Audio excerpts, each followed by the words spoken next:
Grading every Premier League club season. Now that Chelsea have won the Europa Conference League, that's every game finished for English sides in all cup competitions. So we're going to grade their seasons. We're starting off with Bournemouth. They've just sold a centre-back to Real Madrid for £50 million. This is Bournemouth Football Club. They play a beautiful brand of football. They've got 3, 4, 5 exciting players. Kerkez, Semenyo. The manager is fantastic. I think you have to give them an A. It's the worst season I've seen in 28, 27 years of being a football fan. It's embarrassing. They've just got to a Europa League final, which you could argue isn't even their level. They shouldn't be getting to Europa League finals. They should be getting to Champions League finals, really, the size of the club. Then they get there and they get absolutely banged. They get manhandled by Tottenham Hotspur, who do a part the bus Tony Pulis job on them. This is a side that have lost 22 games in the Premier League this season, and they manhandled them. They showed more experience in the final. And then they came below West Ham, Everton, Palace, Fulham. This is Manchester United, who spent hundreds of millions of pounds. There's no identity. There's no brand of football. They sacked Ten Hag, brought in Amrim. I don't think he has a clue what it means to manage the biggest club in the world. He doesn't fit the size of the shoes that you have to wear to be a Manchester United manager. I think he'll be gone sooner rather than later. Worst grade you could possibly give any football club. It's a U-. I think that's what you get if you fail your GCSEs and don't even show up for the exam. Manchester United, an absolute embarrassment. Brighton, been an interesting season with the youngest manager to ever manage in the Premier League. But still, Brighton came above Bournemouth. I gave Bournemouth an A. There's just something about the money that Brighton have spent. I can't quite give them an A for an 8th place finish. Spent a lot of money. They're a very well-run club. I think B is a fair grade. Fulham, solid performance, 11th. They were kind of teetering around potential push for Europe in the final few weeks. Their form in the final few weeks was really, really poor. A B, I think that's fair. Manchester City, I mean, coming third is a decent return on investment because not making it into the Champions League would have been close to being a Man United grade in terms of a U. It would have been embarrassing. Performance for a large part of the season was really, really poor. The big concern for me would be the signings that have come in haven't set the world alight. I'm a big fan of Marmoush. I think he arguably scored goal of the season against Bournemouth from 40 yards out. And then the brand of football, which I think is as close to being non-Guardiola-like as I've ever seen. There were points this season where City have kept the ball very well, kept possession, been dynamic. But there's so many games this season when City have lost games of football. I'm thinking of a couple of losses to Spurs, the Manchester United loss, the Arsenal 5-1, Real Madrid, where there is almost no philosophy. It's this vague idea of inverted fullbacks and keeping the ball, but it's side to side. It's lacking ambition, and maybe Guardiola's system has to change for the modern era. Phil Foden's form so poor this season. Diaz poor this season. John Stones in and out of injury. Kyle Walker kept at the club too long. I have to give Man City a D. I think you have to say it has to be a lot better.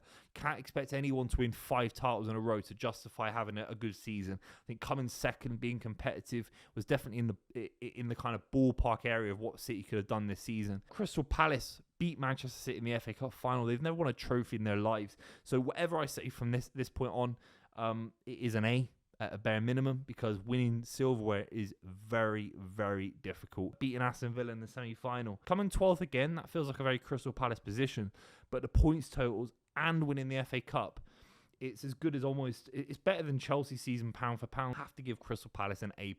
Everton, they've ground out the season. They've ground out Goodison Park.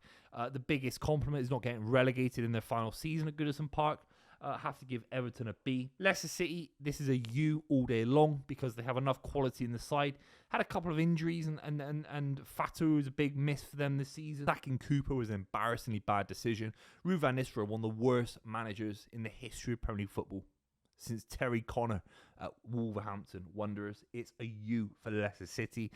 Ipswich is not a U because they were in League One a few years ago when Leicester City were back in the Premier League. Ipswich, young manager, spent a lot of money, but still a young side. Delat was good. I'll give them a D. Southampton, U, an absolute embarrassment to themselves and the Premier League. I think they were worse than Derby County. I know they got technically, one more point, and the whole city was celebrating, rejoicing. They had a bus parade for getting 12 points. I get that. But relative to knowing about the record, so you have something to aim for, Derby didn't really have anything to aim for. They were so bad. No one knew. It was a bit of a surprise how bad they were. We'd never seen that kind of points total ever in the Premier League. Southampton had the whole season to aim for plus 11, and they weren't able to. Absolutely embarrassing. It's a big fat U for Southampton. Liverpool Football Club. We saw the celebrations in Liverpool, how incredible it must have been to be a Liverpool fan. The way they played football. Two powerhouse midfielders, McAllister, Gravenberch, still so young, by the way, Gravenberch. Salah's best season, statistically. There's an argument ever since he's come to Liverpool, but certainly in terms of pure goals since his first season. You look at Van Dijk, you look at Trent was fantastic, Diaz fantastic. They got a gear to go into next season, especially if Florian Wirtz comes in. But ultimately, it's an A+. I mean, Liverpool don't win the Premier League title often, and they give themselves a platform where in the next 5 years, they get it right. And if City keeps stumbling, Arsenal keeps stumbling, they could win 3, 4 of the next 5. They really could. I'm not saying it's easy or likely, but Liverpool put themselves in a fantastic position to dominate English football for the next few years. Chelsea Football Club, they won the Conference League. That is silverware.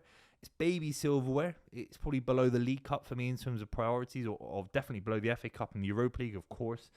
They got into the Champions League as well. They give themselves a platform where they can go out and get someone like Liam Delap. They're linked to him today. They can keep Cole Palmer for a little bit longer. Caicedo. They give themselves a platform with Champions League football to actually maybe push to try and win the title in the next couple of years, with Enzo Maresca or not. You have to give Chelsea at least an A. I'm going to give them an A-. Newcastle United, and they've managed to win a trophy for the first time in 75 years. That's absolutely incredible. And it's not just the League Cup. The way they beat Liverpool in the final. Their brand of football. Livramento, Isaac, Tonali, Bruno. It goes on and on. Even Dan Burn is an England international. Can't believe I'm saying that. It's all down to Eddie Howe. I think he's one of the best managers in European football. Botman's fantastic. Shaw's fantastic. Livramento's fantastic. The keeper is excellent as well. But you feel that Eddie Howe's developing as a manager. And the League Cup will just be the beginning of what could be many, many titles. And he could be the first English manager to win the Champions League. Obviously, if you lose 22 games in a Premier League season and you don't get relegated, which is a record, it has to be counted as a terrible season on some level. And then you look about Tottenham's history, the fact they don't win anything in 20 years, the Europa League. I mean, this is more symbolic than Arsenal's European history now for Tottenham Hotspur. Ultimately, it's the only time you're ever going to give a side an A+ for winning the Europa League but losing as many games as they have done in the Premier League. You have to give Spurs an A+.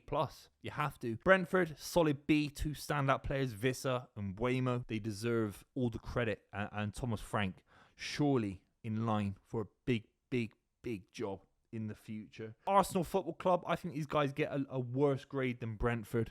I'm saying this respectfully. The way they capitulated in big moments to try and win the Premier League title this season. The fact that City slipped away and Arsenal have not been able to gain anything from it is embarrassing on some level. This is a side that were waiting in the wings for a Man City slip up. And now Liverpool have come around and beat them to it. It's embarrassing. I have to give Arsenal a C. Things have to improve next season. Otherwise, Mick Arteta is in a world of pain. West Ham United, I mean, one of the worst managerial appointments ever at the start of the season. Lopetegui. Obviously, Graham Potter has changed things a little bit. He's kept them up. Decent brand of football.